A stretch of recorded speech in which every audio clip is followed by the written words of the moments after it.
Hai, selamat pagi anak-anak. Jumpa lagi sama teacher di sini di hari Rabu tanggal 25 November 2020 ya. Maaf ya, November bukan Desember. Oke, kita akan lanjut ke masih tetap buku ini ya, buku yang E ya. Kita lanjut ke pembelajaran ketiga dan keempat. Nah, kemarin kita sudah belajar sifat-sifat magnet ya di pembelajaran ke-1 dan 2. Dan kalian juga teacher beri tugas, kemarin tugas yang keterampilan di halaman 5 ya. Di halaman 5 itu tentang kalian lihat magnetnya itu jika dia sejenis berdekatan apa yang akan terjadi, dan jika yang berbeda jenis apa yang terjadi ya. Nah, di sini kita pembelajaran ketiga ini kita masih membahas tentang IPA, itu menjelaskan sifat-sifat magnet ya. Nah, sifat-sifat magnet itu banyak ya nak ya. Di sini sifat-sifat magnet yang pertama itu memiliki kutub ya. Sifat-sifat magnet itu yang pertama itu memiliki kutub. Nah, kutub pada magnet itu yaitu kutub selatan dan kutub utara. Nah, magnet itu memiliki dua kutub, yaitu kutub selatan dan kutub utara. Bisa kalian lihat di buku kalian halaman 15. Nah, yang kedua, magnet itu memiliki sifat menarik benda dari bahan-bahan tertentu. Ya, magnet itu bisa menarik benda dari bahan-bahan tertentu. Menarik benda dari bahan tertentu. Nah, berdasarkan kemampuan ditarik oleh gaya magnet, benda itu dibedakan menjadi 3 macam. Nah, ada ferromagnetik, diamagnetik ya. Nah, ferromagnetik, diamagnetis, magnetik, dan paramagnetis ya. Nah, ada 3 macam: magnetis, ferro ya, ferromagnetis,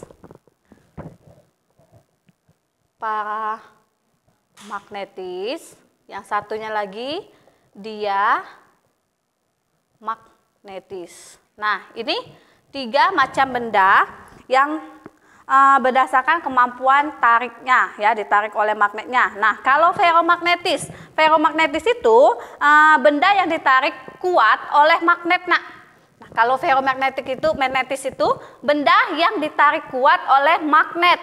Sedangkan kalau paramagnetis ya, magnetis itu benda yang lemah ditarik oleh magnet. Nah, kalau dia magnetis itu beda lagi. Dia tidak dapat ditarik oleh magnet ya, tidak dapat ditarik oleh magnet. Nah, ini ada contoh-contohnya. Contoh di halaman 15 itu ferromagnetik itu contohnya yang terbuat dari logam atau baja. Nah, kalau benda yang terbuat dari logam atau baja itu biasanya ditarik oleh magnetnya secara kuat ya, cepat ditarik oleh magnetnya, dia menarik ya. Nah, kalau paramagnetis itu lemah ya. Nah, yang lemah itu contohnya di sini adalah logam aluminium ya. Nah, sedangkan kalau yang diamagnetis tadi yang tidak dapat ditarik oleh magnet itu banyak. Ada kaca, plastik, kain ya, itu ya, kayu bisa juga. Oke, itu benda yang tidak dapat ditarik oleh magnet. Nah, ada lagi sifat-sifat magnet itu memiliki gaya magnet ya. Memiliki gaya magnet. Memiliki gaya magnet. Nah, memiliki gaya magnet. Gaya magnet menyebabkan benda-benda yang memiliki sifat magnetis tertarik oleh magnet. Nah, yang keempat itu menarik atau menolak magnet. Ya, ingat, menarik atau menolak magnet. Nah, jika 2 kutub magnet itu sejenis yang berdekatan, dia akan menolak magnet Ya, sedangkan kalau dua jenis itu berbeda, dia akan menarik magnet. Ya, itu. Nah, oke. Untuk pelajaran IPA-nya itu mungkin sampai sifat-sifat aja ya. Nah, selanjutnya kita akan belajar tentang bahasa Indonesia. Ya, bahasa Indonesia masih mengenai formulir, ya, teks formulir. Nah, di sini kita akan belajar tentang petunjuk pengisian teks formulir, ya. Nah, biasanya kalau sebelum kita melakukan sesuatu, misalnya kita mau di sini mengunjungi suatu tempat wisata, ya. Nah, ada yang ingin menghilangkan penatnya, mungkin kita mau menghilangkan penatnya, menuruti rasa penasaran hingga ingin merasakan pengalaman baru kita. Nah, kini kita ingin berpariwisata, misalnya kita penat di rumah, kita mau berpariwisata, ya. Nah, pariwisata itu salah satu itunya ya. Nah, misalnya kita sebelum pariwisata kita harus mengisi formulir terlebih dahulu. Misalnya mau pariwisata kemana, ya. Nah, di sini lihat. Nah, pendaftaran sukarelawan dilakukan dengan cara membuka situs LSM dan mengisi formulir yang tersedia. Nah, biasanya, ya. Nah, ini merupakan contoh formulir pendaftaran anggota Persatuan Bulu Tangkis, ya. Nah, kalau misalnya pariwisata tadi mungkin formulirnya tentang kita misalnya biodata diri kita, tujuan kita mau kemana, mengisi dulu ya, dan yang lain-lainnya, ya. Nah, yang terlebih dahulu itu lagi di bawahnya itu pasti ada tanda tangan yang menulis formulir itu. Nah, sedangkan kalau misalnya formulir pendaftaran anggota persatuan ini bisa kalian lihat di buku kalian di halaman 17. Lihat, yang pertama itu ada data pribadi calon anggota. Nah, calon anggota itu sebelum memasuk anggota bulu tangkis junior harus membuat atau melengkapi formulir, ya. Nah, formulirnya itu biodata diri. Nah, yang pertama itu nama, jenis kelamin, tempat lahir, tanggal lahir, tinggi dan berat badan, penglihatan, nomor telepon atau HP, alamat, olahraga selain bulu tangkis yang kita sukai, kegemaran olahraga selain bulu tangkis misalnya. Nah, kalian perhatikan, Nak, di sini ada tanda bintang 2, ya. Nah, kalau kalian melihat tanda-tanda seperti ini, kalian lihat di catatannya di bawah pasti dibuat, ya.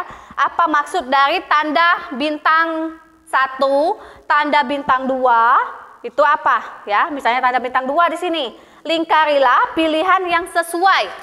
Nah, artinya jenis kelamin, artinya kita harus lingkari pilihan yang sesuai. Misalnya kalian itu jenis kelaminnya perempuan, artinya kalian lingkari bagian perempuan. Kalau laki-laki, bagian laki-laki. Ikuti petunjuk yang ada di formulir, ya.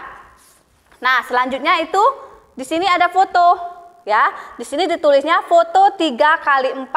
Artinya kalian harus menyediakan foto yang berukuran 3x4. Nah, harus sesuai petunjuk formulir tersebut. Jangan misalnya disuruh 3x4, kalian itu menempel fotonya 2x3 misalnya, itu tidak boleh, ya. Nah, di sini ada data pribadi orang tua, kita harus lengkapi juga. Nah, di sini ada tanda bintang lagi, kalian harus perhatikan. Oh, artinya tanda bintang ini harus dilingkari, ya. Misalnya nama wali itu misalnya ayah atau ibu. Kalian tulis misalnya ibu. Siapa nama ibu kalian? Misalnya Fatimah. Kalian tulis Fatimah. Ya, misalnya enggak teacher, saya ayah. Kalian lingkarin ayah. Misalnya nama ayah kalian Subarjo misalnya. Kalian tulis Subarjo, ya. Nah, itu petunjuk pengisian formulir. Nah, setelah itu di sini tinggal kita conteng, ya, kita beri checklist. Nah, di sini, Nak, orang tua pendaftar. Nah, orang tua pendaftar itu harus ngisi di sini, ya.